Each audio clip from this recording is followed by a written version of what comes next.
Hello, Lou. Sorry I'm a bit late.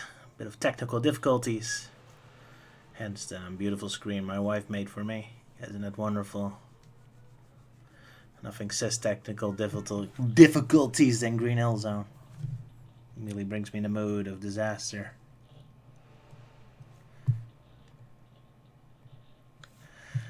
Alrighty, so this live stream we're gonna do it slightly a little different because I needed a break from Sonic X and IDW.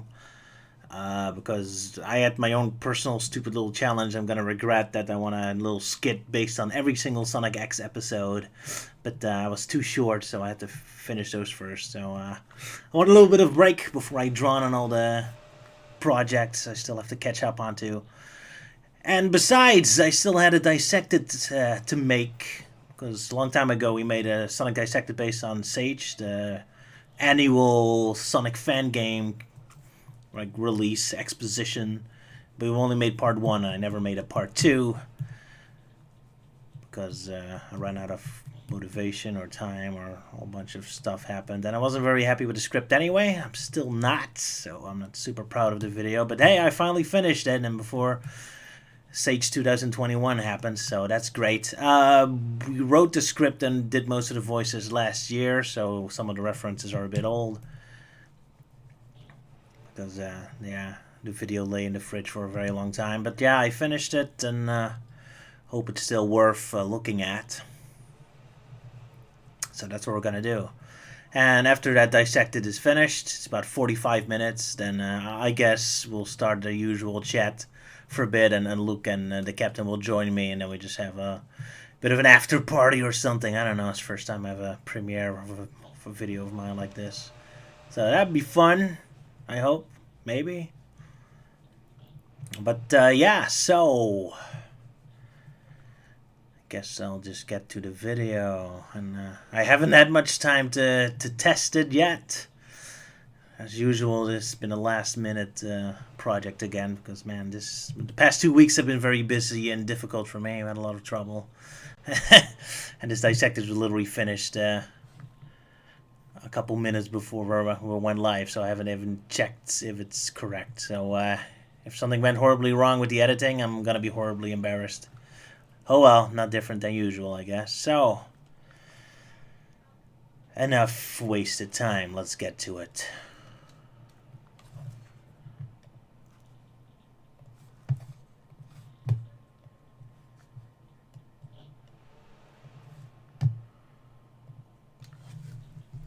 Previously on Sonic Dissected. No, wrong door! Go back! Oh my god! What killed me? Oh, mommy! Luke, come back down. Don't be scared. It's me, your good friend, Captain Theory. Ah! No! Stay back! Bad response.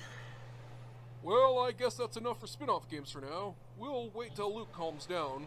Then it's time to look at the big main games of Sage 2020.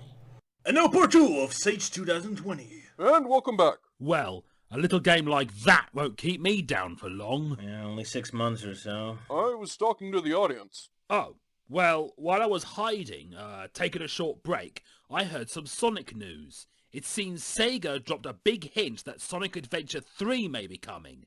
Fans spotted the number 3 on a picture the Sonic Twitter uploaded of Sonic Adventure. Yeah, this video was written and voiced many months ago and didn't age very well. Rest in peace, all Sonic Adventure Remake and 3 rumors, and all other exciting hints and mysteries from the Sonic Twitter account that all led to nothing. And now the next Sonic game is presented yet again with the intention that it's all mysterious, so we need to crack the code! Yeah, piss off with your mysteries and hints already, they never lead to anything. Either way, we can spend the time waiting for the next big Sonic game discussing more Sonic fan games. You know what makes fan games particularly interesting to me? Theorizing! Through fan games, we get to explore an endless variety of what-if scenarios. We may have been wondering why Sonic Team never bothered to include complex physics in certain games, why the other characters aren't playable. But through us actually making these games, or playing other people's attempts at doing so, we gain a lot of insight. See the challenges Sonic Team faces that we might have been blind to. And who knows, perhaps by overcoming these challenges through our fan games, we could present the solution to these problems to Sega one day. I mean, not us, we're just a bunch of goofs on the internet, but someone else. Very unlikely, but we already have our own Cinderella story through Sonic Mania now, so who knows? Worst case scenario, Sega won't care, but we'll still have our own awesome fan game to enjoy, even if it isn't official. Who cares about what's official when the main games are so random and inconsistent anyway? One thing I found very fascinating I saw in fan games back in 2019 is I've seen many fan games import levels from Sonic Adventure or Heroes into their fan games or into those original games, and it's always fascinating to me to see how slow Adventure Sonic is when going through a Sonic Heroes level. While playing Sonic Adventure itself, he never really feels slow. It's because of the level design. Sonic Adventure is very rich in level design. There's always platforms to jump on, turns to take, enemies to take down, scenery to observe. While games like Heroes and Unleashed have more stretches of road without anything in particular happening, so he needs to be faster there to compensate. Yeah, right. So, through these fan games, you can really feel the balance between character abilities and the levels they're in. That's a thing I've been interested in for a very long time, since I feel modern Sonic is messing up that very balance in its own games, where Sonic's abilities and levels he's in aren't really designed in harmony with each other. That's a feeling I get. So it doesn't really matter if Sonic's slow or fast. He has the exact speed he needs to have in Adventure and Unleashed, but then in games like Colors or especially Lost World, I feel there's no harmony between Sonic's abilities and the levels he's in.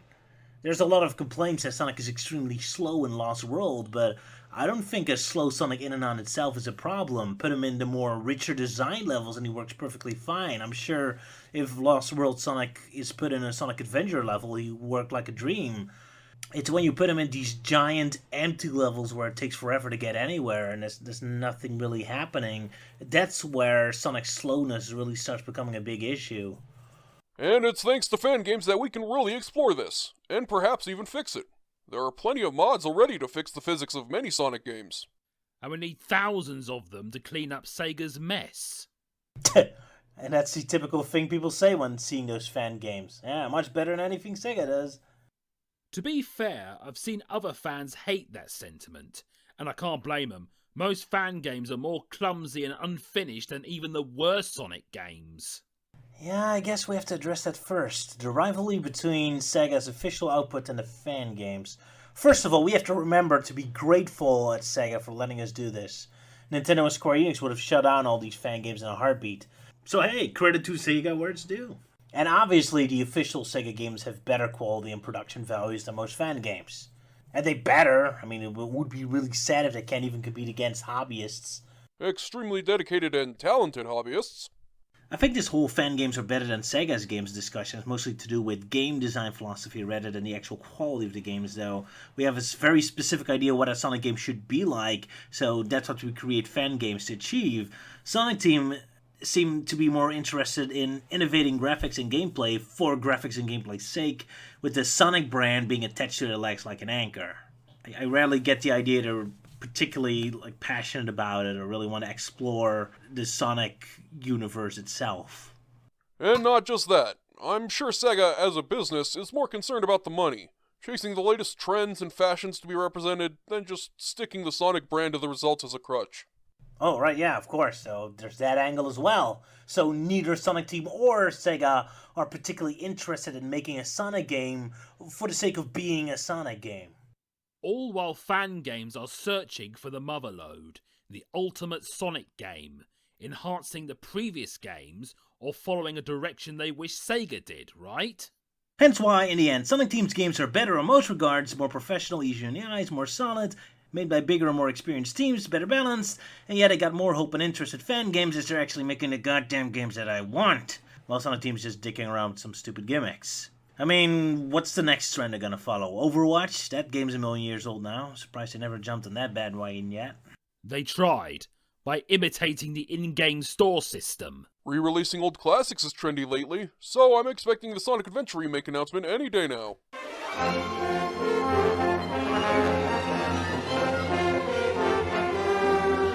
Either way, fan games. Okay, to prevent this video to become another grocery list kind of video like part 1, I want to tackle these games in themes rather than individually this time. So, Luke, if you do the honor, for old time's sake again. What? Oh, this thing again. Chapter 1. The final destination of the second dimension. Pretentious much? Let's talk about the 2D games first. Right, so most fan games are demos, right? One zone only? That's right, giving us a glimpse of what to come and getting feedback before the team commits deeper into their project. Right, so I played a lot of the demos, and after a while I ran into this problem. A problem of apathy. See, despite a lot of these being very well made, good looking, and perfectly fine, a ton of these are Green Hill Zone levels. And not just in aesthetics, I mean in level design concepts. These physics playgrounds. That's all fun and all, but after playing demos over and over, just going through endless loops and slopes, after a while I started feeling nihilistic about it. What's the point? When you play a full game, I'm on an adventure, I'm going somewhere, saving a princess, moving through an environment, challenges start stacking up. But with endless demos, I'm basically going through the tutorial level over and over and over again, and I lost any ability to care about them.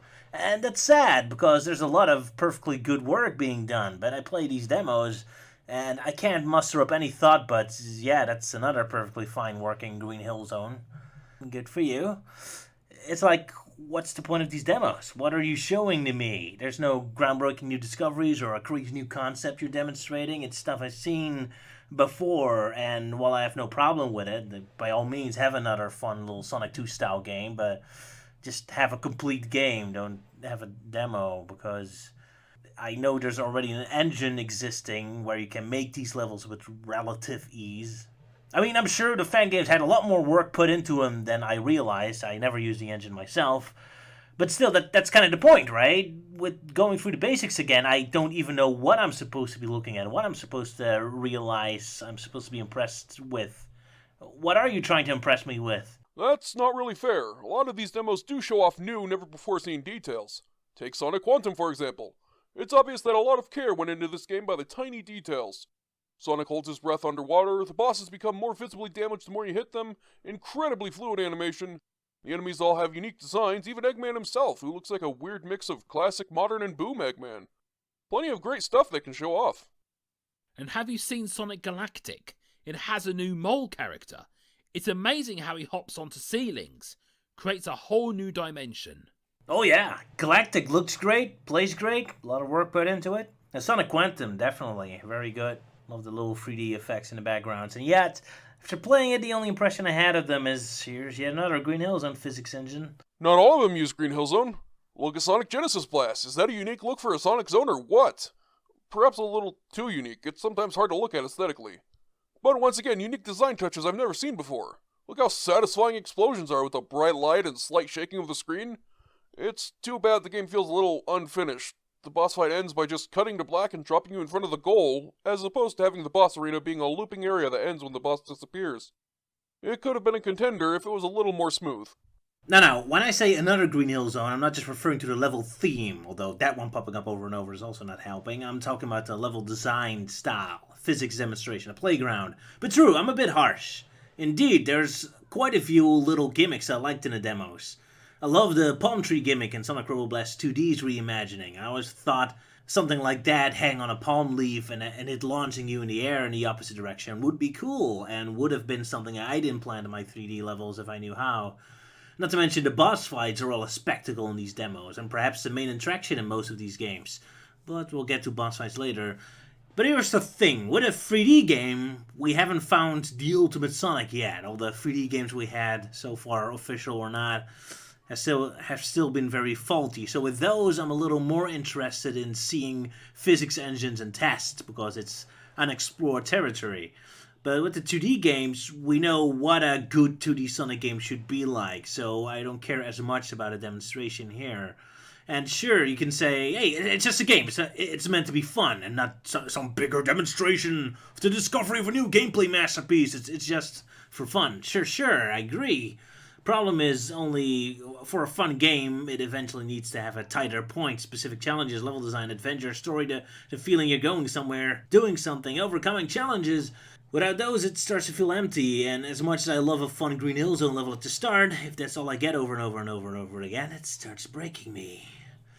You know, it's like eating chocolate. It's great, I love it, but eat too much over and over without a break or alternatives, you just can't taste it anymore. It feels like just you're shoving butter in your face out of some kind of impulse.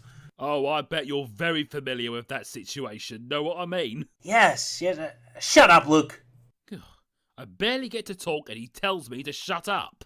They're just demos showing off.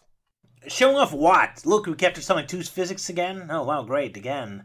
Look, don't get me wrong, when the one zone demo is something like Sonic DVD or most Mania mods, I don't mind them. I like them, in fact, since they're not really demos for a full game yet to come, but they're just a brand new zone for an already completed game, so they tend to have more creative environments, more interesting level designs, and actual purpose to them. That's fun. It's just a more playground show-off zones I'm kind of tired of. Sonic DVD was interesting in how it made an entire level centering around those boats from Sonic Mania. I thought that was fun. Awesome art style too. Mid-90s Sonic Team had the best art style with this very weird color usage, through Ricer or Knights particularly. And I love this. This is a great recreation of that alien art style. Props for him for that. As for you complaining that all 2D Sonic games are an imitation of Sonic 2, I have to bring up games like Sonic Auxiliary. That's more of a take on Sonic Rush. Yeah, I guess that one is more unique. Fair enough, more to test if Sonic Rush can be recreated, which I haven't seen many tests of yet. So, as for how well this game does, I'll bring it up later in a different topic. Anyway, Beyond the Shadows Ladder from last time had a unique twist. Still, most fan games follow up on Sonic 2 and 3. In fact, a lot of them take Sonic games that used to have a unique gameplay style, like Sonic 3D Blast, the Game Gear games, or Sonic Robo Blast, which then irritates me by turning them into Green Hill Zone emulators. Like, I kind of wanted the more Game Gear style game with a more tighter economic level design. That would have been a nice break from all the endless loops and slopes. I sympathize with the game designers. They aren't paid, the most they get out of it is praise on the internet, so after a year of hard work, they want some feedback. It's easy for you to whip up a quick cartoon, but with a game, it's harder to get quick standalone product done. Hence the demos. Look, I think you play too many games. Trying to play all of Sage's games was a bad idea. It's clearly overwhelming you. Yeah, probably. Anyway, the favorite of the 2D games for me was the Sonic 2 Master System remake for being finished and imitating the Game Gear Master System game style, which, as I implied just now, has been very appreciative for me now with its more tight and economic level design, which I really appreciated since it gives it a more specific goal-oriented, like challenge-oriented level design rather than just slopes and physics for the sake of them. But yeah, it's pretty good. It takes the Sega, the Game Gear Master System style gameplay of the 8-bit Sonic games and kind of adds an extra little bit of speed, a little bit of the physics of the modern games. But it's a nice mix between the two, and I really appreciate that. I'm sure you also appreciated them removing the Green Hill Zone level from Sonic 2 and replacing it with Oil Ocean. That was a neat surprise. And while Green Hill does eventually appear, it's all the way at the end. I also like how they make the time of the day change, as if the level's playing double duty and representing the end credit sequence of the original 8-bit Sonic 2 as well. Absolutely. It plays great, looks great. I love it. And funny enough, there was another 8-bit Sonic 2 recreation this year as well, a hand-drawn version. Weird coincidence. It's not quite as finished, it's only a demo this time yet again, but for some reason I kind of get a kick out of the rough graphics. I don't know, there's something about those graphics that kind of appeal to me. It's kind of fun. I kind of like a rough weirdness. At least the hand-drawn one is very rough. I kind of like that. I like sketch stuff. Or this one, Sonic 2.5. I mean, it's a different style of graphic, but now it's gonna kind of get a kick out of it. It's weird Neo Geo Sonic Colors, and that Game Boy Color kind of style. The color usage is great. Bit of a shallow reason to like something, but there you go.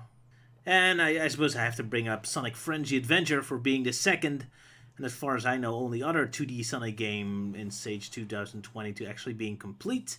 To a degree. It's a little rough though. Apparently it was made before the Sonic Worlds engine was created. That's why it's not as smooth as most classic Sonic fan games. Yeah, I'll talk about it again when we discuss boss fights. But yeah, Frenzy Adventure, I appreciate it a lot. Boss fights were very impressive. Anyway, about time we jump to the next topic, I think. Luke. What? Oh, Chapter 2. Physically impossible level design.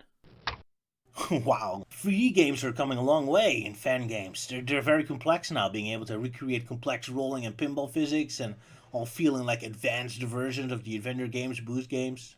Before I get to my larger point, what are your guys' thoughts on the physics-based engines? Sonic GT, Infinite Engine, Red Ridge, the big 3D showstoppers? Impressive. Most impressive. Sega has its work cut out for them for the next game. They have serious competition. Now for Sonic Infinity Engine Plus.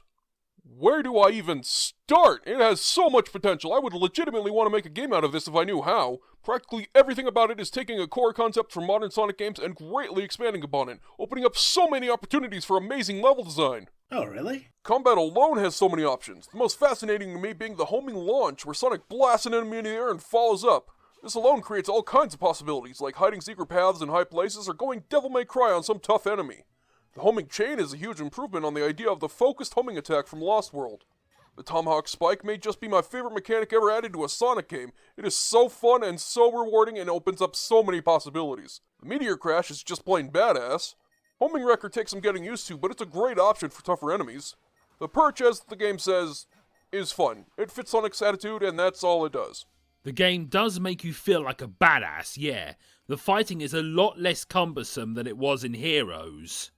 And all of that is just the combat section. The boost mechanic has also been expanded upon. The longer you boost, the faster you go, and the less boost meter you use, thus encouraging level design that can accommodate extended bursts of speeds if the player is skilled enough to keep it up. In the 2 levels I played so far, I haven't seen many places in the level design where boosting a lot is very helpful, though. Perhaps future levels will be more designed around boosting. Anyway, there's also predetermined pathing for things like loops and 2D sections, both of which are done spectacularly. Thank goodness. Loops are difficult in most fan games.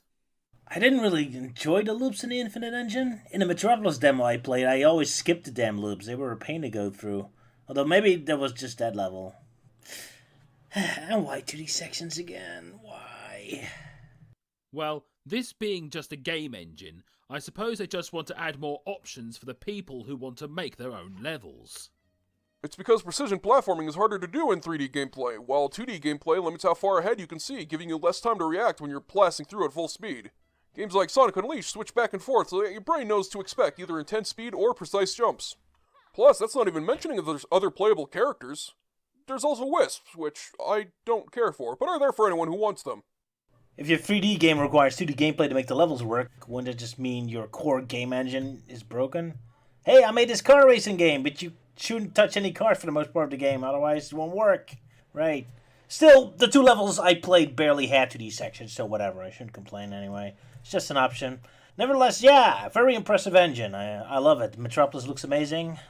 It's so great it's an actual city this time. You can actually enjoy the backgrounds. Like, that always bothered me in Sonic Heroes. You get this incredible, impressive look at the city, but then most of the level just takes place in boring corridors indoors. Here you get the full scope. It's amazing. And Seaside Hill Palace, man. Ocean Palace, whatever. I didn't know it was even possible to impress me with Seaside Hill and how bored I am of that damn level, but they make Ocean Palace genuinely look like a palace with courtyards and palace halls. It's incredible. Yeah, you have to hand it to them. To take something as overused as Seaside Hill and not only manage to bring new life into it, but to even impress the most vivid of Green Hill Zone haters. Anyway, I do have concerns. A little bit with the lighting, kind of reminds me of Unleashed, where it's a little too much contrast, where darkness is pitch black and brightness is very bright. Does not make me very happy.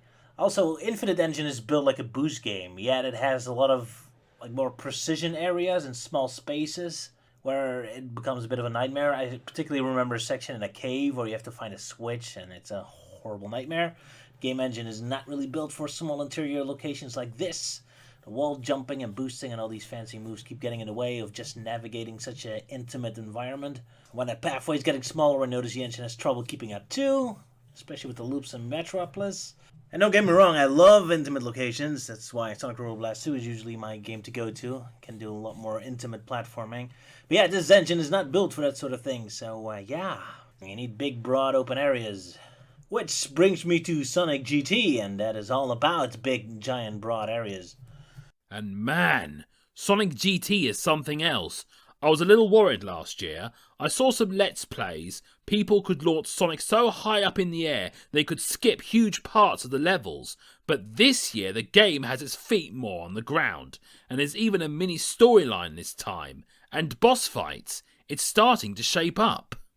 Whereas Sonic Infinity Engine Plus has potential to be a perfect modern Sonic game, Sonic GT is already shaping up to be an incredible adventure-era Sonic game. I've actually been looking forward to this one for over a year now, and it does not disappoint. The Tony Hawk-esque combo system is a brilliant way to encourage skilled gameplay, but the story... that freedom. So much freedom. Oh my goodness. We'll play this right after one of the modern Sonic games. That's night and day. Yeah, These levels are huge, vast open vistas, a feast for the eyes after Sega's super linear games. Which unfortunately leads to new problems, perhaps. I wonder, does Sonic GT even still work as a traditional platformer? It's so open and huge, I keep getting lost in what direction I'm supposed to go. There also aren't many, memorable locations, like landmarks. It's endless open valleys and winding pathways that kind of blend in together after a while. Bloody hell. You're never happy, are you? It's just, playing Sonic GT makes me wonder if it would work better as just a big open world game, a giant open map with missions to do. Just follow the mission markers, just race around and go to the next objective. As a linear platformer, it's kind of overwhelming me. It's just a matter of practice. Part of the fun of Sonic games is finding the best routes. Play the level a few times, and you start to get into the groove. Well, yeah, but get knocked out of the groove and you're utterly lost. There's very specific routes you're supposed to take, and if you miss a jump or get hit and knocked off the route, and you fall between the cracks. And I'm not super motivated to replay the level again after I had a headache of being lost for half an hour. So what do you want anyway? Yeah, that's the question, isn't it? That's the question. I want open freedom, and yet not too much freedom. Bit of a Goldilocks situation here. Maybe I'm biased since I'm intently working with Sonic Robo Blast 2 for a while, making my own levels for that, and I like that 3D fan game because it's much more intimate. Despite being relatively fast and having a relative lot of freedom, the levels are easier to comprehend, mostly working as a series of rooms or valleys with a very specific design, a very specific challenge, very specific platform area. So my brain has more of a mental map of what's going on. So going to Sonic GT, there's just so much stuff, my brain can't keep up. It's overwhelming, and I just miss a sense of direction, of purpose. Just like the 2D games you were complaining about. I'm sensing a theme. I guess so, or maybe I just suck at these games. I have to admit, just controlling Sonic is great. I love the sense of weight and speed and physics he has. It's fun. I just keep getting lost, and even when I'm not lost, levels kind of feel like I'm just running for the sake of running. I don't know. Kind of like that Sonic Auxiliary you brought up before, that Sonic Rush style game. It's a boost game, but it doesn't seem to be able to do much. I'm just running endlessly, and I'm kind of missing something. Jeez, I'm starting to understand why people hate Sonic Rush Adventure and the Wii version of Sonic Unleashed. Even though I love those, but because they're kind of more simple. But yeah, I'm starting to see their point that these games were kind of random or empty. It's yeah. Well, I might disagree on those specific games. I'm starting to see it in some fan games now. Yeah. Maybe I should study Sonic Rush Adventure and the Wii version of Unleashed and see what makes it different, because now I'm kind of curious. Maybe you got more old, grumpy and tired. Look out, you might hate these games now too. Yeah, after all these fan games, I weirdly got a sense of nihilism, just going for endless loops and slopes with no sense of purpose. Weird, I didn't have that issue. I think you've just been playing too many of these fan games. In hindsight, perhaps we should have assigned each of us to individual games instead of us all tackling whatever looked interesting. Okay, let's talk about physics, the actual topic I wanted to spend this chapter on. Bit late now. So that's the holy grail fan games are going for, especially the 3D ones. Getting those roll physics or complicated physics in their 3D games. But the Red Ridge fan game. This is a one-level demo, ignore the graphics, still in progress. Will become a nice-looking desert cliff eventually. But there's this area, and this area specifically made me leave Team Physic, lose any desire to see a 3D Sonic game with detailed physics. There's this area where you have to get momentum and speed to make a specific jump to escape this pit. And you need to angle Sonic exactly right and get the right speed by using rolling physics and jump exactly on the right spot on the hill to get this very specific angle. Each little element you got wrong will result in you missing the jump, and it's practically turning the game into a flight simulator, basically. Or you just suck at the game. Yeah, sure. I don't really have a mind for physics. I don't know, man. I worry this quest for the ultimate physics is making them forget they're still designing a game. Here's some irony. I think when Sonic 06 bombed and Sega decided to burn everything that game stood for to the ground, 3D gameplay, humans, realistic graphics, another element thrown in the trash were the physics. Sonic 06 actually had a lot of complicated physics. I mean, not the rolling physics that classic fans love, but a lot of other stuff. I mean, I was playing that Sonic 06 remake, Project 06, which is incredible, by the way. Very awesome, but not part of Sage, so we're not going to specifically talk about it. Anyway, the snowboard session Even in a remake, it's awkward and clumsy. Instead of Sonic Adventure, where Sonic just hops on a snowboard and you're immediately in a fun minigame racing down a mountain at top speed, pulling off stunts, in 06 it's all complex and realistic with real snowboard physics, and you need to position Sonic correctly and gain enough speed, and if you miss a jump, you get this annoying situation where it takes 5 minutes to get the damn snowboard back uphill, while you desperately fight with all the clutter in the level design to get the damn snowboard back into the right position. Good grief. Yeah, Sonic 06 is crap. Call the news. Project 06 actually added a new move where Sonic can kick the snow. He moves much faster and more smoothly around when you lose momentum. Look, my point isn't just to attack 06 or Project 06 for that matter. The point is, what's better for a Sonic game? A quick, fun, arcade snowboarding minigame? Or turning what should have been a fun little bit of spectacle into a flight simulator nonsense nightmare? Now, of course, with modern Sonic, Sega went too far into the other direction. The gameplay is so simplified, it's so dumbed down, I often wonder if I'm even playing a damn game. But this is the other extreme. We need to find a middle ground somewhere. Yeah, I wonder if the complex snowboarding in 06 led Sonic Team to dumbing down the airplane sections in Unleashed. Those were just boring cutscenes where you just press a button. Hey, those are... Well, sometimes you have to... I got nothing. Yep, that's the one extreme, but then again, we also have the other extreme. I mean, man, I got bad flashbacks to an older racing game I used to play as a kid. I mean, you have arcade racing games where when you crash, you just get a quick penalty and the game kicks you right back to the game. But then there are those more realistic games where your car turns into Mr. Magoo ice skating on banana peels as soon as you dare to make a single mistake. Yep. Look, this is all new territory and game designers are exploring. It's not working perfect yet, but we're getting there. Look at Let's Plays. As soon as the player has some confidence and experience, those games play like a dream. It's true that I mostly judge from my initial playthrough rather than one after hours of practice, of course.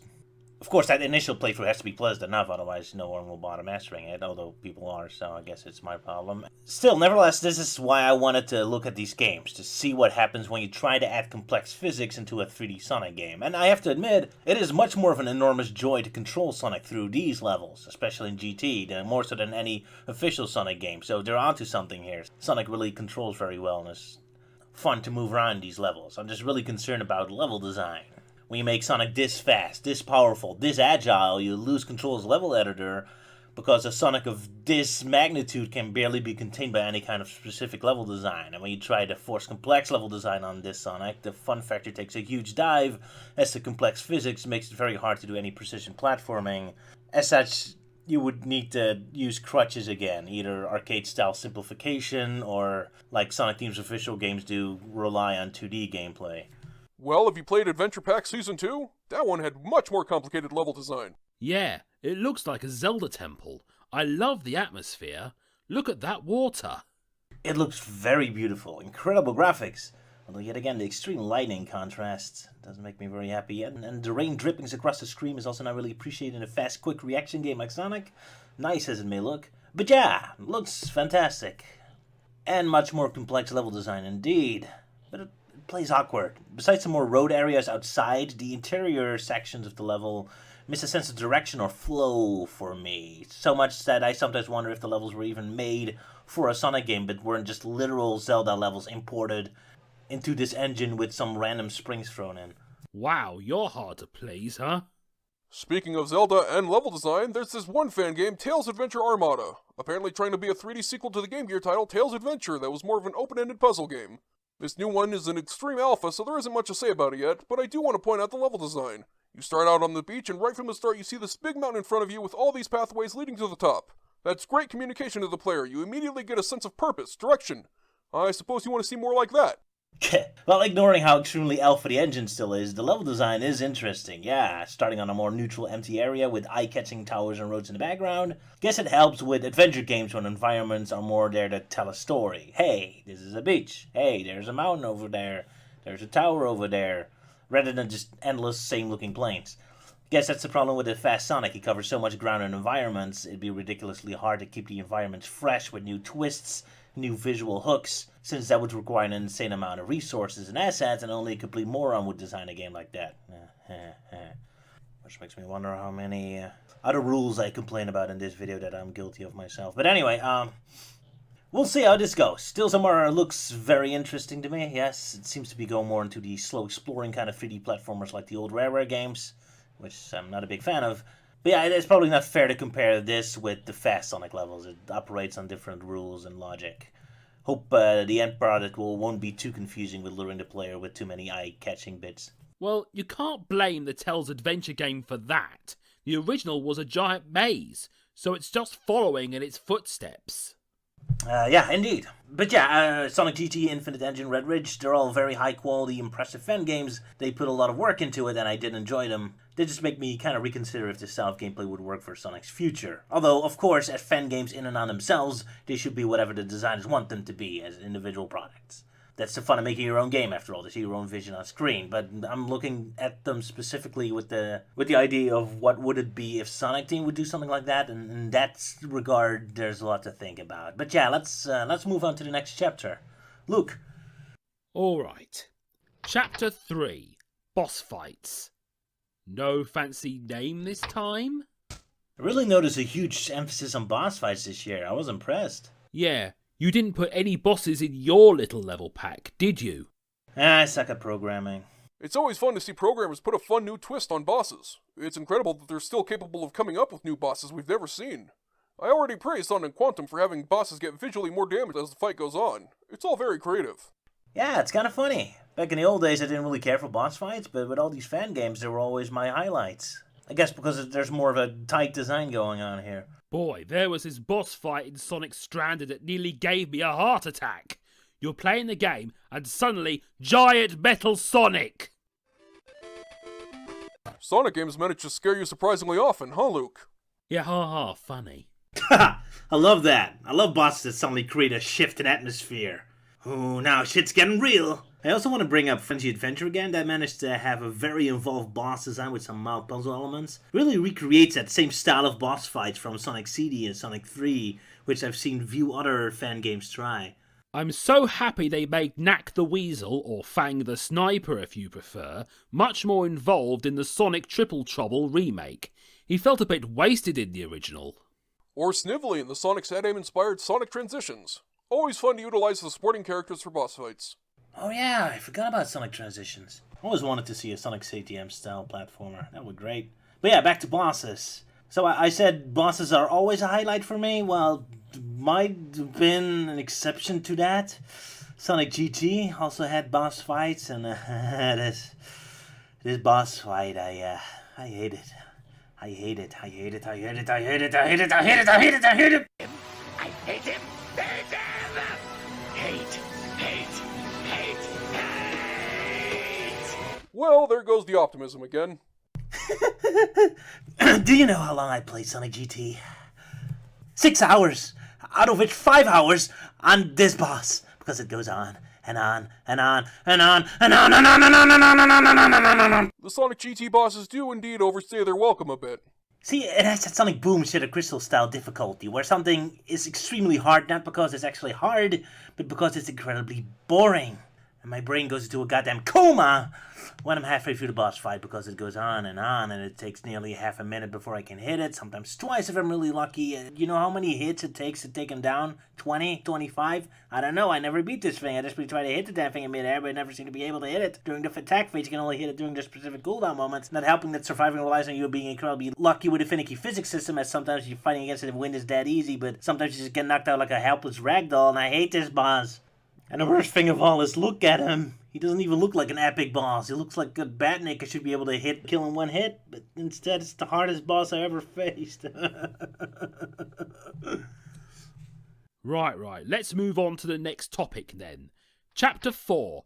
Better one story from the heart than 10 from the suits. Oh, we're talking about story? It's surprising how many fan games have cutscenes nowadays. I've seen quite a few, even in their early stage. Guess we've gotten over that only gameplay matters mindset. Yeah, though most games just being demos, I suppose this chapter will be short. It's usually just an intro we get. Well, there's a couple things we could highlight. I mean, we have to bring up Sonic 2020. I mean, we didn't really talk about it much in this video because it technically isn't part of Stage 2020. But, man, is it definitely one of the fan games with the most impressive cutscenes. I wouldn't be surprised if they just hired one of those YouTube Sonic animation fan groups for this. I mean, dynamic shots, voice acting, some action to it, very cinematic, little details. It's one of the most impressive ones I've seen. It's incredibly cinematic, very impressive. Even though in terms of actual story, I'm not super interested. It's mostly just talking about Gale's Emerald Hunt. It's kind of very dry. Although I prefer dry over the modern Sonic attempts to be funny, so... Whatever, still, incredible presentation style. And if this is a look into the future, then boy, are we in for a treat. Really wanted to highlight this one because most cutscenes we see in most fan games are considerably more static. Which, I mean, fair enough. They're made by very small teams usually. It just kind of amuses me how stories involving a super fast cartoon character guy are often so stiff. Although my cartoon is kind of stiff, so maybe I shouldn't be talking. Oof, Sonic 2020. Another fan game we could talk for hours about. With that name, I wonder if they actually expect the game to be finished this year. Ah yeah, Sonic 2020. Could have talked about that game and its game design too, but again, it's not part of Sage and this video is getting long. Maybe some other time. It kind of deserves its own video. Just saying that, boy, the second level of this pack, the tree stage, is a nightmare. And I never played a Sonic stage that took me 45 minutes to beat before. Well, besides Sonic GG's stupid fucking boss fight! Anyway, speaking of story, one of the games we mentioned earlier seems to take story elements very seriously. In fact, look at the credits. Our names are right there in the special thanks section. Roger Van der Weide and Luke the Fox. Guys, am I not a main character? Alright, Sonic Stranded, yeah. Ooh, barely talked about this one in this video. But, yeah, it's definitely one of the better cutscenes I've seen in fan games this year. Of course it is. Well, hey, if you follow my advice, you're bound to have at least one person liking your story. Me. Don't know about the rest of the world, though. I didn't even see a cutscene in Sonic Stranded. Where is it? Huh? Oh, yeah, the Sage 2020 demo doesn't have cutscenes. An earlier demo, when it was called Liquid Survival, did have them. It has 2 names? As if remembering all these names isn't confusing enough. Yeah. So, why did I like the cutscenes in Sonic Stranded so much? Because our name is mentioned and you're vain? Well, of course. Anyway, yeah, there's a couple of small little things I like about it. I mean, just the general pacing is good. It's a nice tempo to the story. I also like how dynamic it is by using flashbacks to punch up some of its scenes and events. It's also one of the few stories that actually has a premise. Not so much story, but an actual premise. Sonic being stranded on an island, rather than just a tactical story about them chasing after Eggman for an item. So there's something a little bit more personal going on. That's kind of more fun. I mean, granted, that premise isn't really highlighted much. I don't recall the game doing all that much with it. But yeah, it's still a demo, so I like how there's a larger theme around it. It's a little more personal, a little less technical, plot-heavy. Although it has nothing to do with the story, I'm impressed that they got the avatars working in the game. Yep, we can even make our own Luke the Fox and send him on an adventure in this game. Hey, keep me out of it. So yeah, like we said before, the surprise boss fight is awesome. Bringing a little bit of horror element into the proceedings. I like that. A little intensity. Besides, the idea of a level taking place inside of Eggman's robots is a neat premise. It's something I haven't seen done before, I think. I mean, I guess I've seen it in Mario Land too, with the giant Mario robot, but not in the Sonic game. I can appreciate it. That said, the game's a little too abstract for my taste in the graphical department. To a degree it works. I like how the prison stage jumps back and forth between the grey boring halls and the crazy abstract bright weirdness outside. These themes by themselves would be awful, but working together kind of works in a weird way. But still, At least this new demo is a vast improvement over the Liquid Survival one. The levels there were huge and empty. Now it feels considerably more streamlined. Sonic GT has a fun little mini-story. Ray is kidnapped, Sonic to the rescue, nothing fancy, but good stuff. The story is decent, even if it does feel way too Pontaffy. Plus, it did take the modern approach to Shadow and, well, you know how I feel about modern Shadow. Sonic even says he wished Shadow stayed dead. Wow, who's the dark and edgy one again? I guess they're doing that Sonic Boom kind of humor where the character breaks the fourth wall to basically say the opinion of what the fan base has, and that makes it funny or something. Anyway, boy, oof. Ah, the writing of this one. Look, Sonic GT is an awesome game, and I hate to complain so much about it, so I really... Much as I love to fill an entire Dissected complaining about the story, I probably shouldn't. Sonic GT, you're a great game, but boy, the writing, oh... The scene with Ray and Eggman in jail. Oh, it's straight out of Sonic Boom Shattered Crystal with Amy and Lyric. So yeah, writers, if your goal was to be the perfect follow-up on Panic and Graph's writing style or Sonic Boom, then you did great. Perfect imitation of modern Sonic. Sega should hire you. Heck, North Korea should hire you to design torture sessions. Well, that's a little harsh. I love modern Sonic keeps writing Shadow and Rouge as agents, while every trace of humans and GON are erased out of existence. What are they agents of at this point? Yo, Earth to Roger. This is a fan game, not an actual modern Sonic game. Yeah, I know, I'm sorry, man. They just do such a great job in imitating modern Sonic's storytelling style that I keep forgetting it's a fan game. And what's up with the Sonic Adventure 2 timer ticking down when the cutscenes start? With Sonic Adventure 2, it used to government, military, and science as recurring themes in the story, hence why an official-looking timer thematically works, and Sonic Adventure 2's story actually evolved a strong Doomsday Clock theme, with a bomb on Prison Island ticking down, Eggman's threat to fire the laser, and the colony arc crashing to Earth. There was a lot of time ticking down stuff. This game has none of that. Rog, it's okay, buddy. Take a deep breath. You have friends who care about you. Not me, but someone, I'm sure. Calm down. It's just a fan game. Whoops. Yeah. Okay. Lost my mind yet again. This game, it just hits just the right spot in my brain. The wrong spot. Well, these fan games are all made by small teams. It goes without saying their qualities will be a little unbalanced. And they'll be very high in some regards and a little more clumsy in others. We can still appreciate the work that they put into the cutscenes, getting decent voice actors, nice-looking static character portraits. Either way, stories shouldn't be the highest priority with these games unless they're RPGs or graphic novels. Yeah, I guess you're right. Anyway, I suppose that ends our discussion for today. I think we talked about all the fan games we wanted to mention. No, you didn't say anything about Sonic Overload. No, my computer can't handle it, and when I tone down the graphics, it becomes a horrible, incomprehensible, abstract nightmare, and I get lost in level design. I can't really play this, sorry.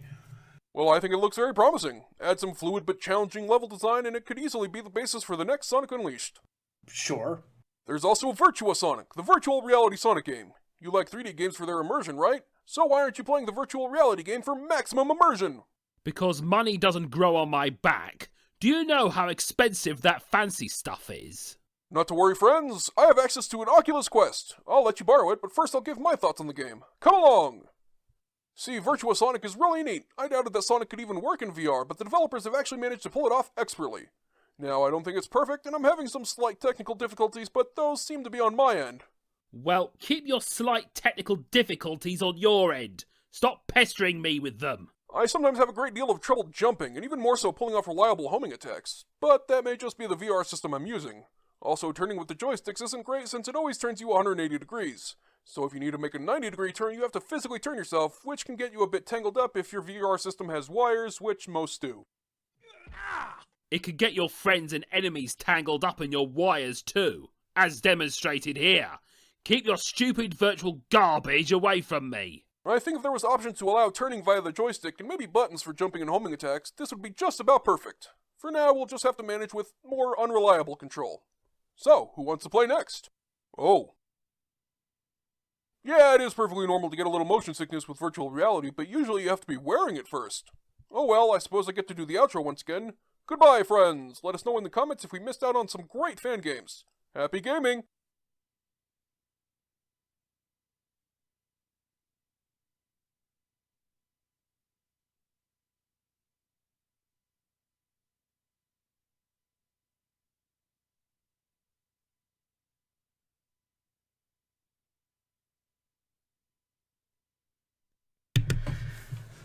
Alright, so that was that video, I guess.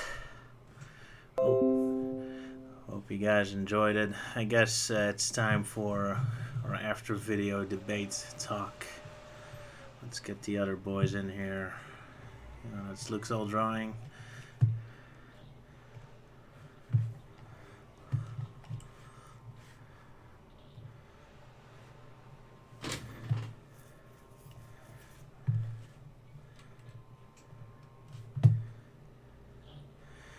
Hello? Hello? You Hello guys there. here? Welcome, Suluk. And welcome, Commander. So, that concludes the first new Dissected in a long time.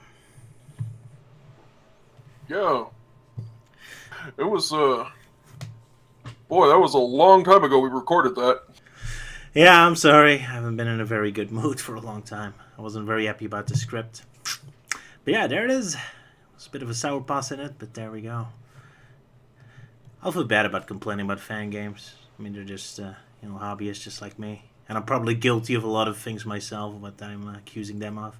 But on the other hand, just being nice doesn't make for a very interesting video, I guess. Yeah. But yeah, Luke, you said you could do a Guri Larry impression. Oh, I don't know. Hello, Lou. I'm Goo Larry, and I welcome you to Fact Hunt. 5 games that begin with the letter Q. Number 5, Qbert. Nice. Also, Peter Molyneux reference. Of course, of course. I can always dunk on him. Poor Peter Molyneux. That's great. Maybe we should do that for April Fool's video or something. Like, dissected in the form of a Guru Larry video. Yeah, we invite him on, but it's not actually him. That'd be nice. Poor Larry. He actually did comment on a couple of my videos, so...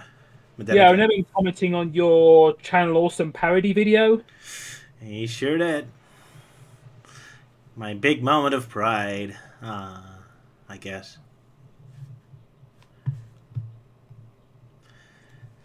Yeah, so we don't really have a plan for today's video all that much. I guess people in the comments can ask us specific question if they want to hear us more about specific fan games, because we might not have done them all a lot of justice, because we kind of like focusing on a specific topic rather than just kind of talking about the game as a whole. So if you want to hear any more specific thoughts of us, ask ahead. Although it's been more than almost a year since we played them, so our memories might not be entirely bright unless we played them more recently. There's also the possibility that we could just keep doing more impressions.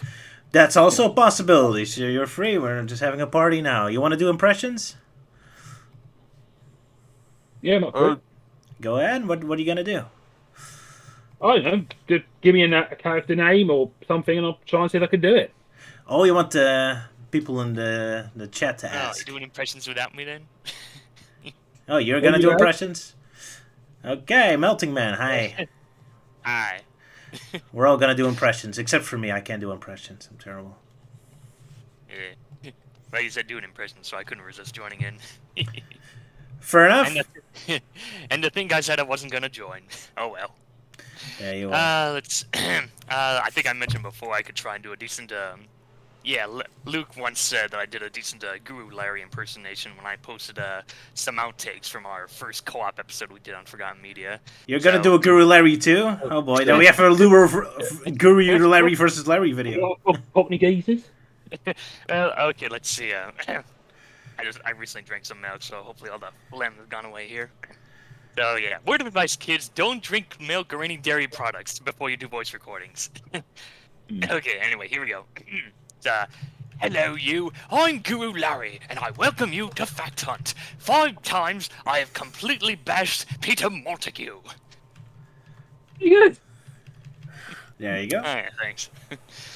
Now, if only I can do a Stuart Hashins impersonation.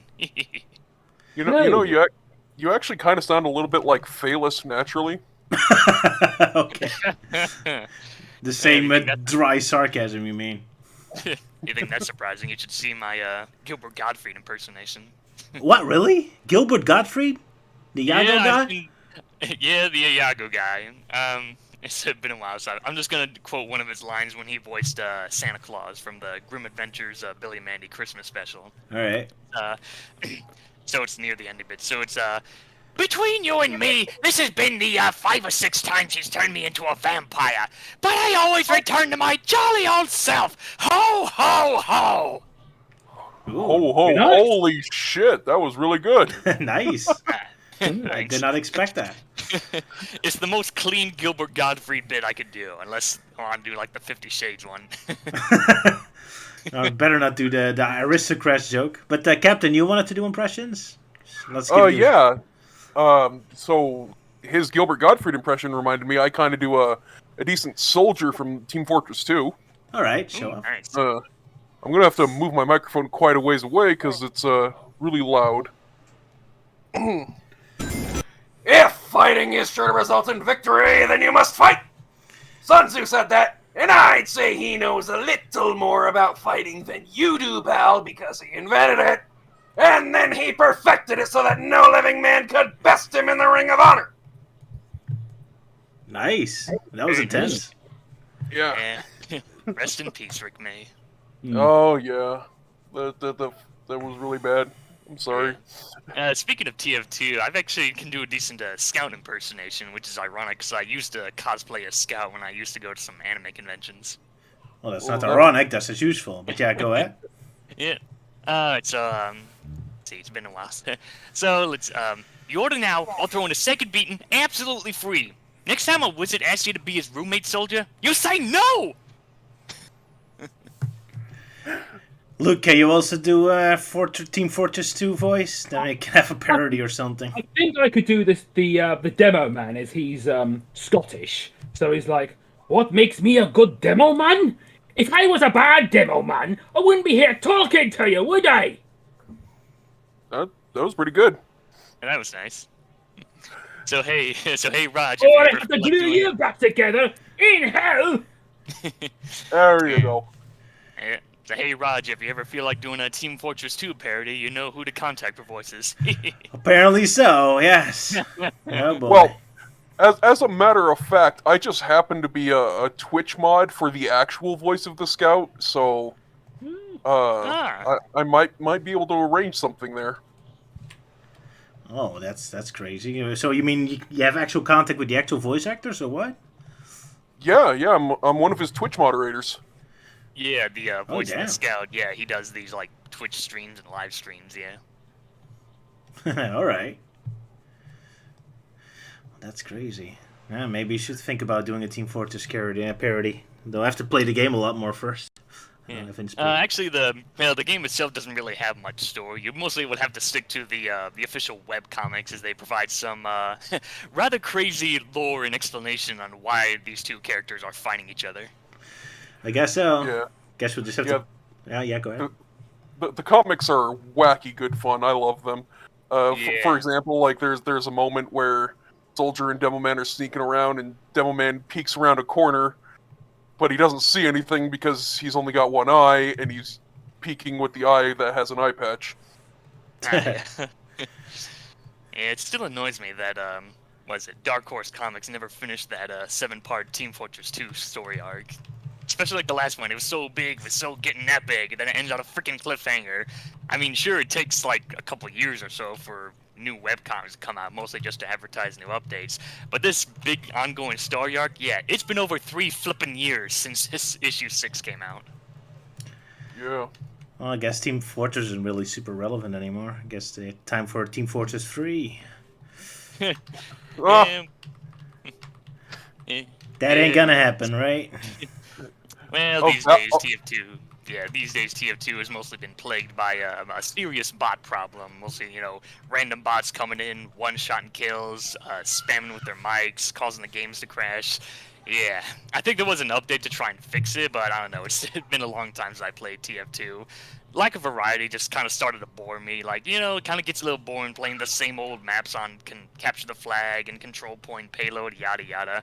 There is an alternative game mode with different modes, but then again, nobody plays the alternative game modes. Oh, no? I'm surprised. No, like, yeah, if you tried to select any of the alternative game modes, whether it's pastime or manpower or anything, then prepare yourself because you're going to be stuck in matchmaking limbo for eons. Man vs. Machine still has plenty of traffic. It's fun. It's a PvE mode, kind of similar to Left 4 Dead. Yeah, Man vs. Machine is great. And although the teaser trailer they posted for it was a little bit misleading because the whole video plays out like, oh, this robot invasion is happening, so red team and blue team are forced together to work together. But in the actual game, it's just red team going up against an army of blue robots. Okay. Anyway, more impressions you can do, Captain? I could- Luke, yeah? I could do a very good impression. I've been trying of Optimus Prime. Okay, cool. My name is Optimus Prime, leader of the Autobots. Our planet Cybertron is dying, but we are at endless war with the Decepticons. Only hope now is to survive. One must stand, one must fall. There we go. Wow. Nice. Ah, That's nice. really good. Guess we know who to come over and make a video. I was almost gonna make one for Bumblebee, the second movie, but I didn't have enough jokes. Yeah, Melting Man. What was it? Well, I guess another impression I can do is Plankton from SpongeBob. Okay. So, bit of yelling there. So, oh, I'll get a Krabby Patty, and you're gonna hand deliver it to me personally, you weak-minded fool! You're again the Krabby Patty formula, Plankton. That's also really impressive. Yeah, Nice. Boy. And that reminds me of another impression I can do is Slippy Toad from Star Fox Adventures and Assault. Oh, poor ears. Fox, get this guy off of me! Yeah, that sounds good. I didn't mind Slippy's voice in Adventure because I did find his voice a bit too girly in Star Fox 64. Yeah. Yeah, I'm specifically the one from like the GameCube era. Oh, yeah, that was slightly better. Yeah. Yeah, I once had a video where I just did the Slippy and Snake call from Super Smash Bros. Brawl. Okay. yeah, that was great. It was funny because I originally did it because I thought I did a pretty good Solid Snake, but after I recorded it, I realized my Solid Snake's not very good, but my Slippy is actually pretty good. Oh yeah. Guess we have to ask Luke for the Solid Snake then. Metal Gear. Oh my god, Metal Gear. I also hear a lot that my natural voice sounds a lot like Robin from Teen Titans.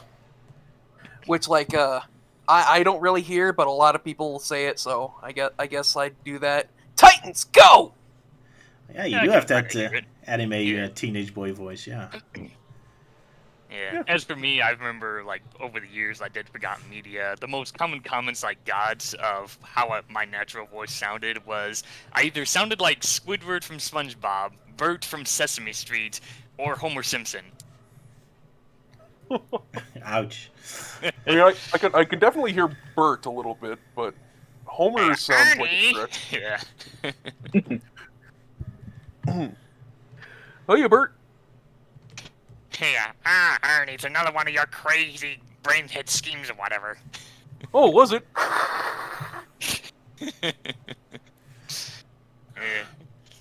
I That's think fun. the funniest comparison I ever saw was not so much my voice, but it was mostly the mining outfit that I wore when I first introduced it in my Kalala Princess episode of Forgotten Media. Someone in the comments said that my outfit reminded them of some kind of porno video they saw, where it was some construction worker and this lady's like, "Oh, I can't pay." He's like, "Oh, I'm sure we'll think of something."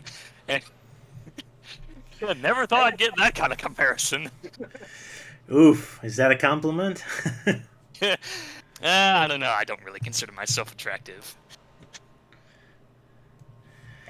Which is kind of funny because with last time I actually showed myself on camera with the mining outfit, that was when I was digging the mullet look from the pandemic and whatnot, and a lot of people seem to like that look, which is kind of ironic because later on I got it cut off. It's like, sorry, I just missed having shorter hair and not doing the the lockdown look.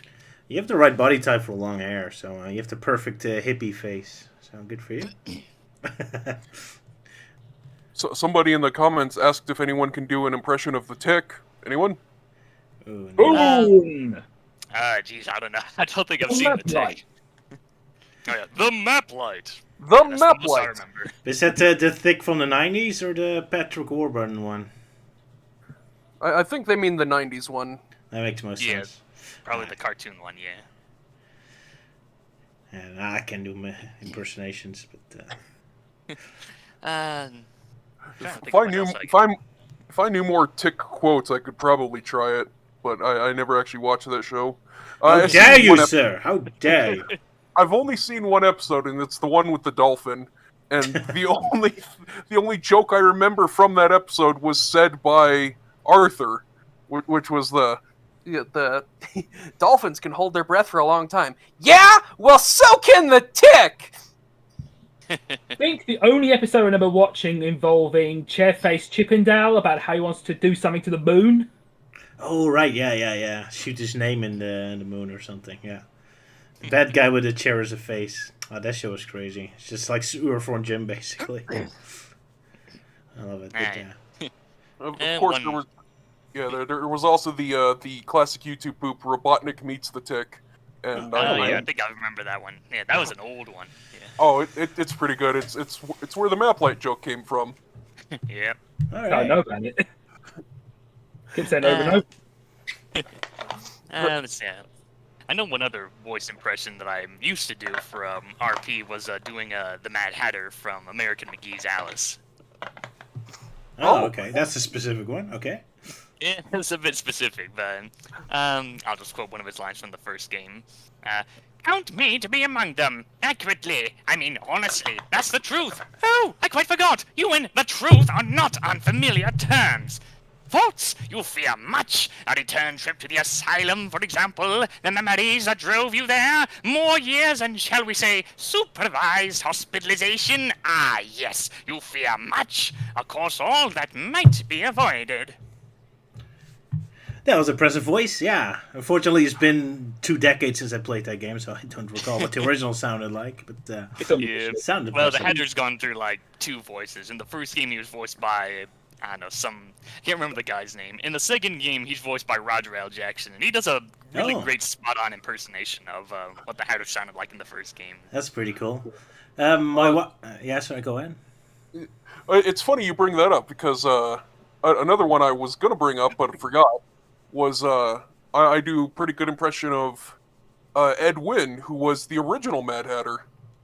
What do you mean with the original? From the Disney movie, or what? Yeah, From the Disney Disney version. movie, yeah. Oh, okay, Yeah. cool. That's actually the basis of Mayor Fink from Sonic Boom. Oh, of course.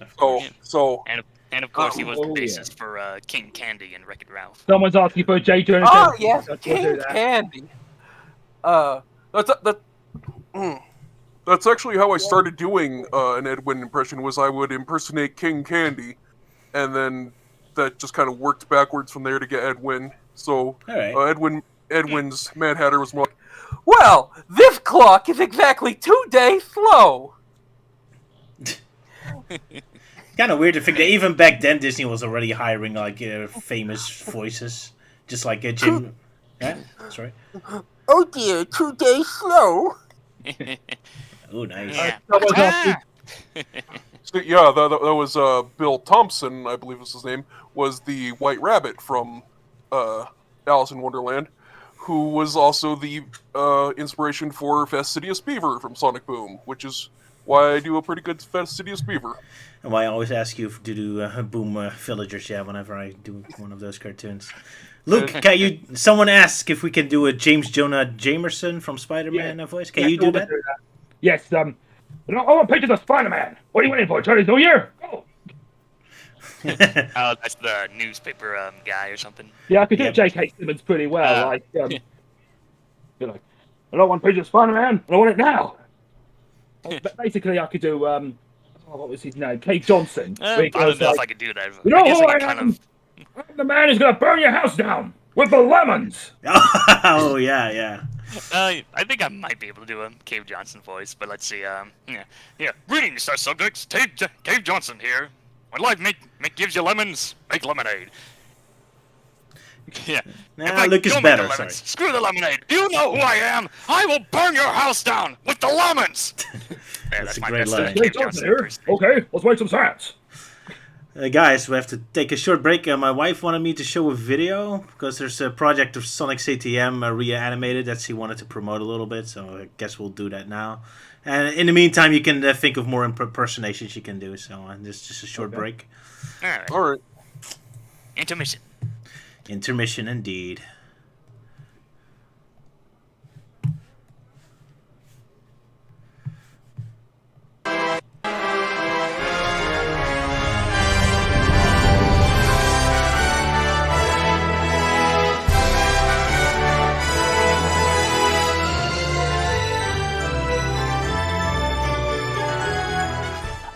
But it's like, we really got into the characters. We got into their emotions. There had to be wins and losses. It took the whole fabric of the animation that we were doing into something that was from cloth to velvet. And I think that's what's kept the series alive for so long, is that it's believable. There had to be wins and losses. It took the whole fabric of Oh yeah, yeah.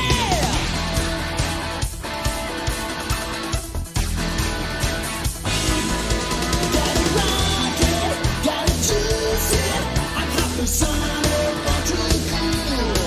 Gotta blast off, gotta move it.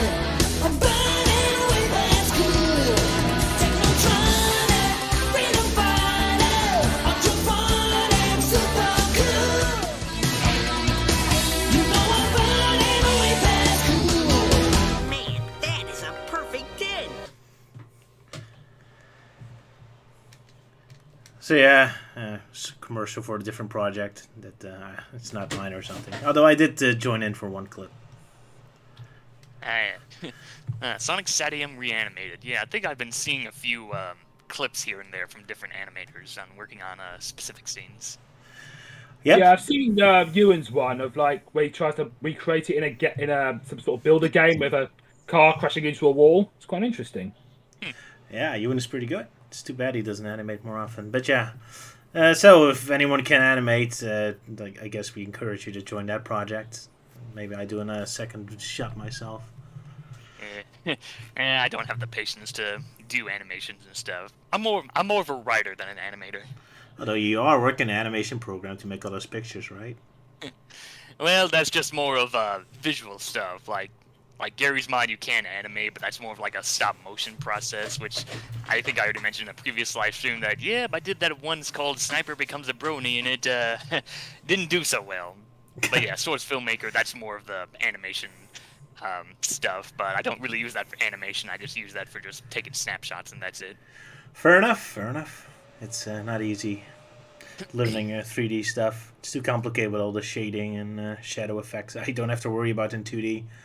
But yeah, Yeah, especially with flexing the bones. Like in Source Filmmaker, like some models have like specific joints that you can move when it comes to facial expressions, and it's it can be very complicated. Unlike in Gary's Mod, which is a little more simpler, where you just use the face posing tool, and there's certain sliders like, oh, you can make them look happy or look mad or yada yada. fair enough. Well, you know more than me, at least. Maybe I should look into it one day, but I'm scared of 3D. So yeah, It's pretty Gary's Mod is complicated. a simple sandbox game. Of course, the only downside is that you need to have some Valve-related games for certain aspects to work, because otherwise you're just going to be dealing with a lot of errors and missing textures and crap like that. Oh well. Well, luckily Team Fortress 2 is free, so you can Yeah, at least that's have true. that one. That's nice. Alrighty.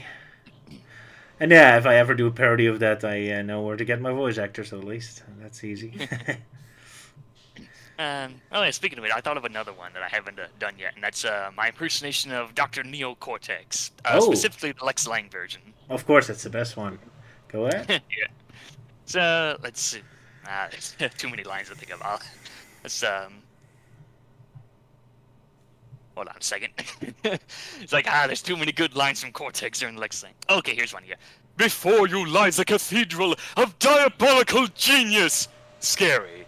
But in the wrong hands, this iceberg lair could do some goodness in the world.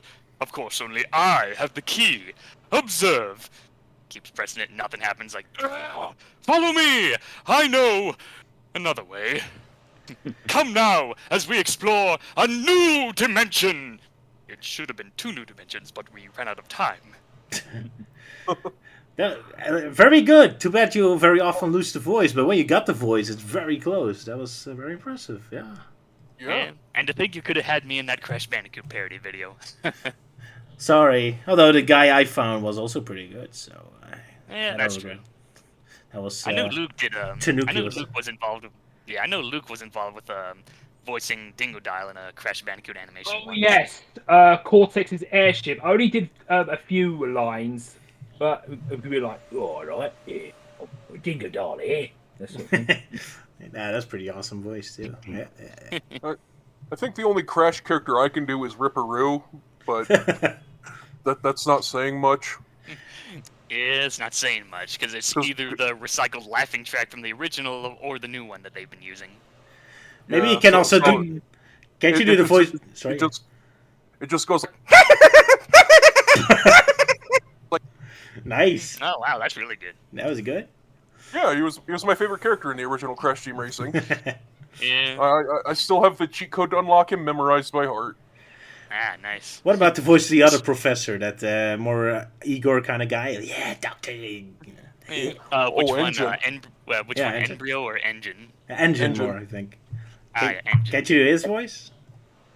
Embryo? I don't know, unless you give me a voice filter. I don't know, I have to try and do my presentation now. So, Crash Bandicoot, we meet again. Uka Uka and Cortex have told me to teach you a lesson. Well, I've made a few modifications to my mechanics since our last encounter. So back off or be deleted. Oh, nice. Yeah. That was spot on.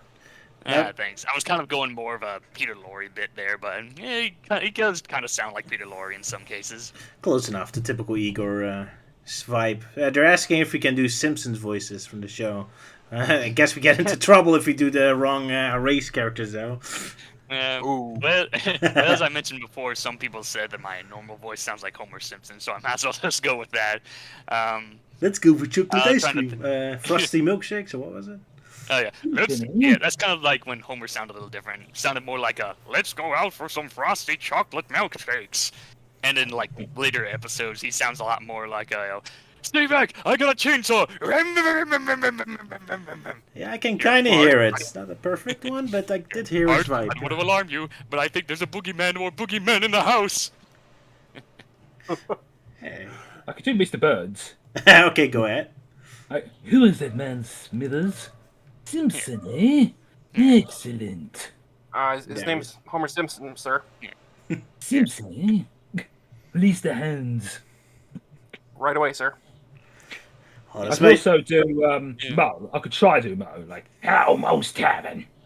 Oh, also good. That's my... Moe's Tavern, home of the world's smallest large screen TV. Now that I think about it, I might do a Smithers impersonation. Yeah. Oh, who's that man, Smithers? Ah, that's Mr. Homer Simpson, sir.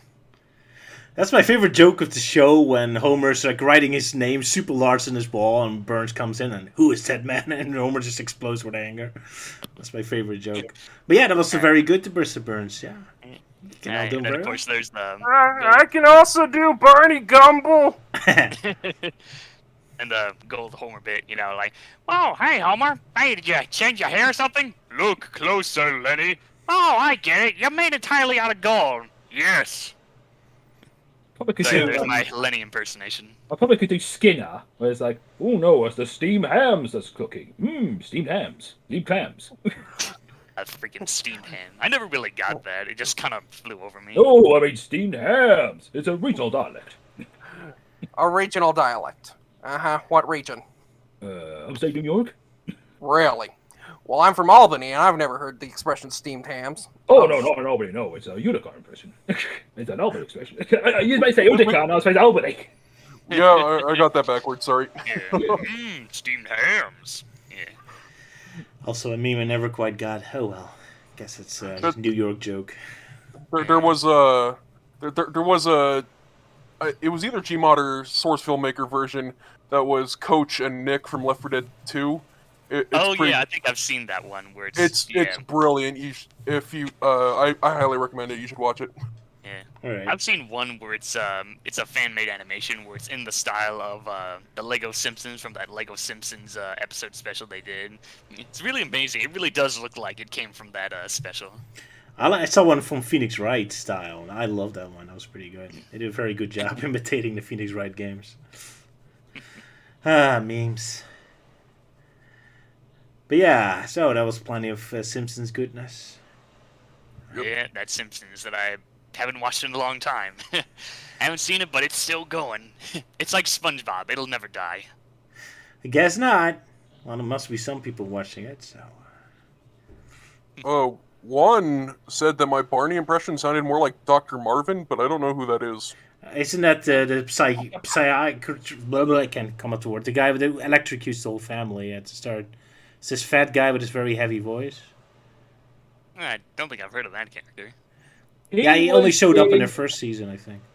Yeah, go look. There was a he told me in the very early episodes there was an episode where Homer takes his family to this Mr. Burns' garden party, and they wasn't very happy about his family, so they took him to this therapist where they all got hooked up to these electrocution chairs, and they all tried shocking each other. Yeah, that's the guy.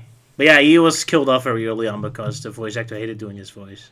Dan Castellaneta. He came back only for one episode or something. Yeah, eventually they came out for a cameo. And he said they was sick. Yeah, indeed, but he isn't used very often anymore. He only had 2 episodes, I guess. Yeah, Don Castellaneta does a lot of Simpsons voice. Of course, He does a some lot of voice- owl voices. Doug Brown or from Jim. Jeez. Aladdin's genie. and of course the genie from the Disney Aladdin series. Yep.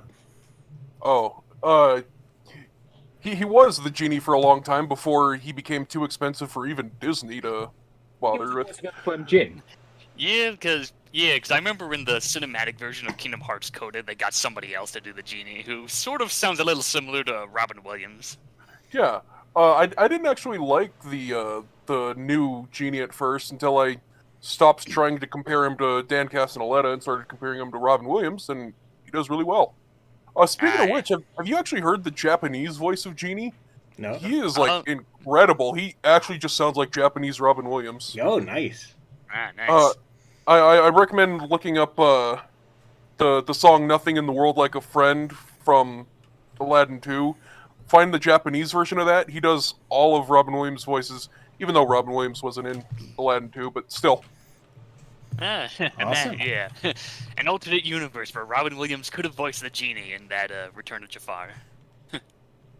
Yeah. But yeah, he's really impressive. Yeah. Oh yeah, one thing with Dan Castellaneta with Genie, I remember seeing there's a whole series of videos. There's like, oh, the best of Genie from like the series and other bits. And there's this one bit where Genie and Aladdin are having this argument, and they do the whole Bugs Bunny bit where Aladdin switches the argument, and Genie just goes, no! And it's like, yep, you can tell he's clearly channeling his inner Homer Simpson voice when he does that bit. Nice. It's kind of interesting just how much like the Simpsons actors are just so expensive nowadays, because like Disney doesn't use Dan Castellaneta for anything. He's not the voice of Megavolt from Darkwing Duck anymore. Oh, wow. Oh, jeez. It's kind of funny. I guess that would explain why he had a different voice in the DuckTales reboot. Yep. Kind of funny. First, he's so cheap, he's used everywhere, and everyone wants to have him. Now they can't use him anymore. Now he's a Hollywood star. Oh, well. Yeah, Uh, but you have just Disney goes- now. Just goes to show how big the Simpsons has become, to Yeah. the detriment of many. Indeed. It's a shame. Always liked Futurama more. Oh, well. It's more One of nerdy, I these days, guess. I really gotta marathon Futurama one of these days. I remember seeing some episodes and enjoying it, but yeah. Can you guys do their voices? Luke, can you do the professor or something? I think I could do Professor Father. Like, good news, everyone. Good news, everyone. I remember I did during my recording sessions for voicing the professor in Rogers' Spyro 2 video. There was 2 takes I did. One was trying to do Tom Kenny's version, and the second one was trying to sound more like Professor Farnsworth. And funny enough, Roger said he liked my second voice, but in the final cut, he ended up using my first take. Yeah. But yeah, my Professor Farnsworth. Good news, everyone! You will be delivering a package on the sea of something or other, whatever made up planet we feel like delivering these days. Something deadly, probably. Yeah. Yeah. I guess I could try like Zoidberg.